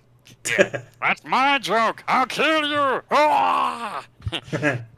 Things are looking up for Dr. Zoidberg. Your impression of Zoidberg is bad and you should feel bad. No, your impression is bad and you should feel bad. Oh boy, Battle of the... Remember to say, get out. Oh boy, if I ask everyone who can do like a Mario or a Gollum impression, then I could probably get hundreds of them, and then all of them will argue against each other. That'd be funny. Like Mario and Gollum, like, it's a me, Mario. I think I used to do a Mario voice. My voice has gotten too deep for that. I could do a decent job doing a Luigi, Wario, and Waluigi though. All right, but yeah, they're always the most popular ones. Always when people Yeah, send me here. lines, it's always those included. Yeah, Luigi, yahoo! Yeah, that sounded a bit weak. Oh well. Yeah, a little bit. Number one. Yeah. Waluigi, number one. Yeah. Where's my freaking fighter spot in Smash? Yeah. Everyone cheating but me. Expecting a spicy nation? Too bad. Waluigi time. And sure, let's throw in Wario there. Yeah. I'm a Wario. I'm gonna win. Ha ha ha. Of course. Yeah, it sounds pretty good. Wario. Obey me, Wario. Yeah. Aside from those, I can't think of any other Mario character voices I could do. I think Luke did Bowser like years ago for an old Oh video. he God, did. yeah, my Bowser with his dodgy British accent. I was trying to make him sound a bit more American nowadays because he's like, "Hey, I'm Bowser, boy." But I'm like, "Hey, I'm Bowser. Let's go, Junior." Oh, It makes the, me wonder, in that particular old video, was that your actual voice, or was there some heavy voice filtering? Because I couldn't tell from the... In that Bowser's even plan, I know. I think I was a very young, energetic 20-year-old who was all, like screaming into my mind, like, "Damn you, Peter!" Ah, yeah. Poor Pete. you really made that video. That was great. That was your big role. Yeah. Not your Yeah, that was first role, actually- but your biggest one. Yeah, that was actually the first time I've ever heard of Luke. Like, I didn't know him at the time, but when looking back, it's like, oh, that Bowser video. Yeah, that's the first time I ever heard Luke do any voice work. Yeah. It was not his first voice line, but it was his biggest at the time. Yeah. Mm-hmm. Sorry, you said something, Luke? I don't hear. I don't know. I was just thinking one bit about that I kind of regretted was when all those airships blew up themselves. I just screamed like a madman. I think I went a bit overboard on that bit. Oh, yeah. Wow, it worked. There must have been like a lot of peaking in that mic there. Yeah. Oh yeah. Oh, it sounded awesome. It sounded epic. It was great. And also, I was a very testosterone-filled 20-year-old at the time. What's there? But yeah, that was a very good voice scream, because screaming is very hard to do. When I scream, it yeah. sounds weak. You always have to kind of Yeah. distort your voice and all that. It's very Yeah, now that challenging. I'm 35, screaming takes a lot more effort now. Yeah, Oh, I yeah. suck at screaming. I either sound like either high-pitched or my voice just cracks. It's just, I always just distort my voice, just more that the kind of thing, or I just use Yeah. sound effects because I'm lazy and cheap. Yeah. Well, if it's like a low scream, then I can do that. If it's like something like that, but if it's something even higher, then nope. That's as far as I go. Sometimes it's just funny to do a cartoon shriek like. Yeah. Oh yeah. Yeah, goofy there. See, my voice was cracking there trying to do it, which is kind of funny because I could do a sort of a decent goofy voice there. Oh. As I'll just quote one of the Kingdom Hearts lines here. Well, let's see now. A fella named Ansem, who wasn't really handsome, became a heartless. Does that mean a nobody was created too? Reminds me of that. There was this Mickey Mouse cartoon, I can't remember, with Mickey and Dot and Goofy are just standing around, and Goofy was saying, "Well, there's nobody here," and they're going, Oh yeah, that bit from House of Mouse or whatever it was. "Oh, Yeah. love that look, show. and where can I find him?" I know just about everybody, but I don't know a nobody. Sora screams Yeah. in agony. Yeah, I think that particular video is sometimes labeled as like Kingdom Hearts in a nutshell, and it's just that cartoon playing. Yes. Yeah. Very good. Oh man, I love House of the Mouse. It's one of the best Disney shows. That's nice. That was it. Yeah, good old House of Mouse. It's kind of stupid that they never bothered porting it on Disney Plus. I mean, sure, majority of the cartoons that actually play are just recycled from Mickey Mouse Works or really old vintage Mickey Mouse cartoons. But I mean, come on, it's a club with random Disney characters interacting with each other. That's the best part. And with great sense of humor. Yeah, it's awesome. I love it. Yeah. And it's the only time we've seen Roxanne from a Goofy movie again, other than a brief cameo in the DuckTales reboot. Yeah, That's she true. was in she was in one episode when they were trying to have a date with Max, and Goofy kind of over prepares with everything. Yeah, that was very neat. have her return, because that was kind of bothersome that she just randomly doesn't show up in the movie. But I guess Disney with the movies are always extremely economic with characters. So like, okay, we don't have a part for her, so just completely write her out of existence, just like Pete's wife and daughter. So we have got nothing to do for them, just write them out of existence. Yeah, which is kind of funny because in House of Mouse, I bet that this was probably the first time anyone has ever heard of the character Mortimer Mouse. He was more of a one-off rival in an old vintage Mickey Mouse cartoon, but then in the Mickey Mouse works, and especially House of Mouse, he became a much more recurring antagonist. Well, I had that video. It was with a picnic or something, right? I had it on VHS, but Mortimer Yeah, Mouse. there was one where they with a had a picnic. picnic and whatnot. Yeah. So I knew very well. Yeah, that guy. I knew very well. Yeah. So when are we gonna be seeing Mortimer Mouse in Kingdom Hearts 4 then? Yes. Is there even going to be a Kingdom Hearts 4? Well, first there's In gonna 10 be years. Kingdom Hearts. Well, first there's gonna be Kingdom Hearts Rise of the Cheese Wheels, then Kingdom Hearts something something Darkness something something, then Kingdom Hearts 4. Well, there's no more handheld systems, so I don't think we get so many spin-offs. Yeah. Kingdom Hearts coded 440 over 3 quite squared. No, it's Kingdom Hearts Chain of Memories Final Mix plus Birth by Sleep with cheese. Oh boy, and I have to parody them all, and I'm already way behind. To search for more money. Yeah.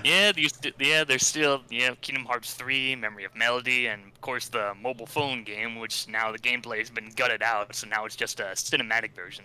Yeah, that's a shame. Can anyone do the voice of Mother Brain from Captain N? God.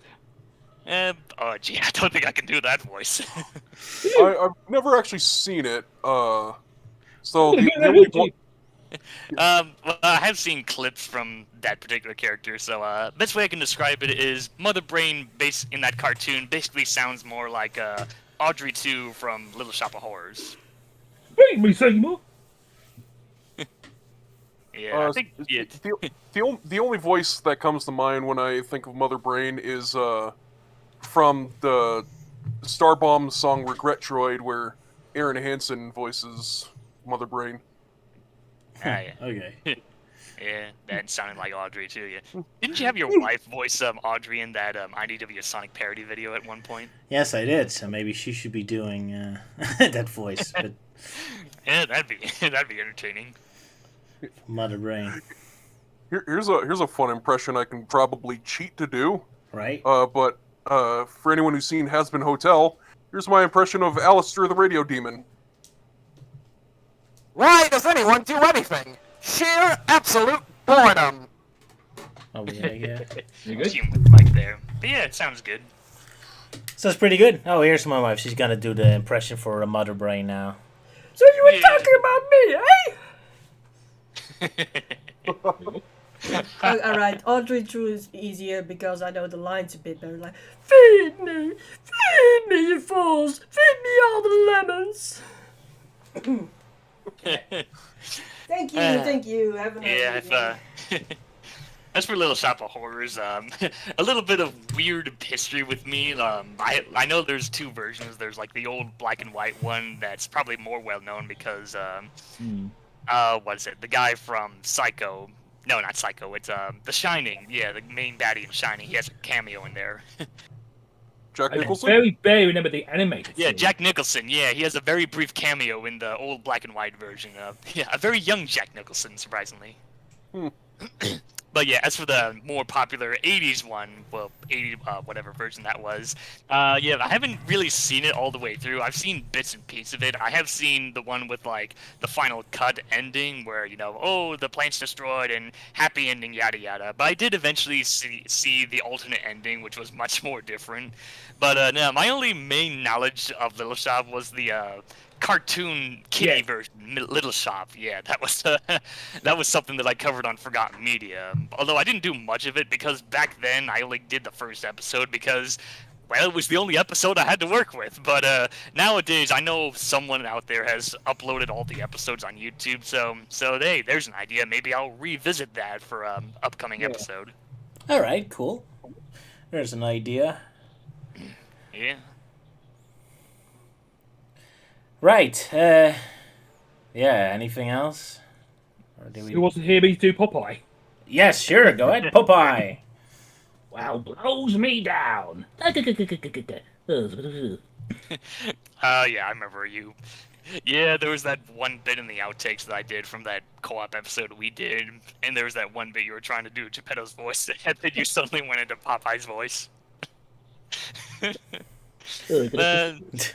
for me, it's for Popeye. I could do Popeye and probably Wimpy. You know, well, blow me down. And then,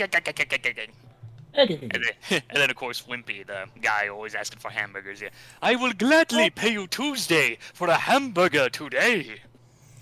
Of course. Another request from the viewers. Dr. Wily... Dr. Light from Mega Man 8. Dr. Wily. That's a good thud. Yeah, him having the case of the animal fire. That's a good question. When we find this dark energy, we'll find Dr. Wowie. Well, Dr. White, we find Dr. Wowie. You must go immediately, Mega Man. With the stutter in it. I don't know what the heck was going on in the recording studio that day, but that's wonderful. Well, it was the 90s, and when it comes to voice acting in video games from the 90s, yeah, it wasn't the best. Oh yeah, like Dr. Eggman in Sonic Adventure sounds like he was recorded from the nearby bathroom. Yeah. You fools! That's Chaos, the god of destruction! No way! I can't believe it! It seems like the only decent Robotnik voice I could do is the Adventures of Sonic the Hedgehog one, as well as some of the robots, you know, Scratch, Grounder, and Coconuts. So I'll just do one big quote here, so it's gonna be straining. Alright, here we go. 3 separate traps, and none of them worked! Not exactly your repulsiveness! They were just fine, yeah! Just not on Sonic. It was his fault. Yeah, their fault. Shut up, all of you! You're all incompetent morons! And you smell of fish! There. When he said that, I thought he said, you smell of piss. No, I doubt it. I think I was full of his nose at the time. I don't think they could have gotten away with that even in the 90s. Yeah, they can get away with Robotnik having exaggerated bud, or that one Murhog episode where the queen of the Murhog has this massive chest with tiny seashells on it, but piss, nope, that's going too far. Oh well. Good stuff. I suppose I could do the Long John Baldry version of Robotnik myself, where it's like, Sonic flew for it! Tails is ours! I'll have to give myself a promotion! Hey, that was nice. That was cute. Yeah. I guess in some ways I do a better job with deep-sounding voice characters, like with that whole Robotnik spiel. I was obviously putting a lot more effort with the Grounder's voice. And it was just the big, dumb-sounding robots. I guess that's kind of more my forte with voicing characters. Yeah, you fit very well for dumb robots. Whereas I, because of my natural voice being so high, I'm more suited for high-pitched characters. Like Yeah. I could probably do Coconuts. Hey! Who's tying them up here? Yeah. Oh yeah, very close. Yeah, Yeah, that's much better than mine. nice. But yeah, alas, if I'm gonna do an Adventure Sonic the Hedgehog cartoon, I have a better Baldry impersonator. So sorry, Luke. Although yours was pretty decent too. Yeah, Cole sounds pretty good as well. Yeah. Yes. Well, at least in terms of Adventures of Sonic parroting, at least there was that one slideshow bit you did in one of the earlier episodes of Dissected where you're describing, okay, what would the whole Werehog situation be like if it was in the style of Adventures of Sonic? I don't even remember doing that. Oh, that's bad of me. Yeah, that was years ago, and Luke was kind of going all fanboy, like, I'll bet it's gonna be like something, and the Burwatch try and catch it with a big doghouse and yada yada. But yeah, that was one of the older, yeah, that was one of the older episodes. Oh, I'm so We terrible. were wearing robes in that. Robes? Was it? Oh, no, we were robes in there. Not in No, our... when we started out in Dissected, we started off wearing like smoking jacket and things. Yeah, the fancy robes and floating pipes. Well, I'm sure you were holding them, but in most of the poses, it just looks like the pipes were just floating in midair. Yep. That was fun. And that was in the older Dissected set, yeah. Yep. And then I updated it once and never again. Yeah, I was kind of surprised with the recent one you did. It's like, oh, hey, you're back to the standard park now instead of doing the whole live stream chat like you did in part 1. I was lazy. Sorry, that was too much work. But then again, the Ah. COVID situation is kind of toned down now Yeah. anyway. Yeah, COVID's been lightening up with all the vaccines and whatnot. Like, over here, a lot of places have been opening up and areas have been loosening up on restrictions. But even so, it's definitely going to take me a while to ditch the mask or whatnot. Mostly because there are some areas that still require a mask. And aside from that, it's just become too much of a habit. So it's definitely going to be one that's going to be hard to break. Like, during the early days of the pandemic, where it's like, oh, you got to wear a mask and gloves and whatnot. And then the whole gloves thing was dropping. Well, that took me a while to drop with the gloves. Yeah, I also still wear the mask. Better safe than sorry, I guess. Yeah. Yeah. So I think I want to do one final impression before we end this. Sure, go ahead. I want to do an impression of early Captain Theory. Oh, okay. The original. Because- Captain Going meta. Theory, Nice. Because you uploaded the internet dissected video a while back, and it made me realize how far this voice has come. Because back then it was just Roger, Luke, there's no time to talk about Sonic. The internet needs you. Oh, man. That one. I actually had some help with getting that uploaded because I'm not sure if Roger had the original files and whatnot, but since I know that Flash was pretty much going to kick the bucket for the internet, I decided to try and record it myself. So it's a little cropped out, like in the version you can't really see the subtitles. I didn't know how to do that. But yeah, I pretty much recorded that and gave it to Roger to see how it goes. But then, of course, I added a little intro there, talked about its history. It's like, oh, hey, this particular Lost Dissected episode has never been uploaded to YouTube, and yada yada. Yeah, so thanks for that. The no Dissected... Of course, I've also been a big help with getting certain Dissected episodes back up there that have been, like, blocked in certain countries. Yeah, yeah. Just looking out for my fellow Yanks. The Dissection Preservation Service. Yeah. But yeah, okay. Luke, you have a final voice you want to I do? suppose I could round one off with my impression of Tom Baker from Doctor Who, the fourth All right. Doctor. Sure. It's like, hello there. I am the Doctor, a wanderer in time and space. Would you care for a jelly baby? Of course. Good old Tom Baker. I guess my final line would be, final impersonation would be, fittingly trying to do a Dalek impersonation. You are an enemy of the Daleks. You must be destroyed. Exterminate! Exterminate! Ooh, No, we nice. really should stop meeting like this. But it's about the goddess. Yeah. All I need is a heavy voice filter, and there you go. I'm a instant great at voicing Daleks. Yeah, I did do a Tom Baker impression for one of Roger's old IMP episodes about the origins of the IMP in old Renaissance times, where it was, I think I was supposed to be a very young version of Father Christmas. Yes, Oh yeah, the origins of the ancestors. Yeah. that's correct. Yeah. Man, it's about time I'm making a new YMP episode. Been too long, but I have to make Sonic stuff first. Yeah. It kind of makes me wonder who would be like the next big villain, because I imagine all the political stuff is gone with, Bush and Blair out of the picture, and, recent presidents have changed, and, I don't know, maybe bring back Math Man. I'd like to see him come back. Yeah, it'll come back. But yeah, I'm not gonna do political stuff anymore. Not only is it no longer really fun, like Bush and Blair were just fun to make fun of. Well, Trump is a little more sensitive, so I'm kind of more careful around that. Oh, yeah, he's definitely... It's kind of funny you never did one on Obama. I think you only briefly mentioned him once.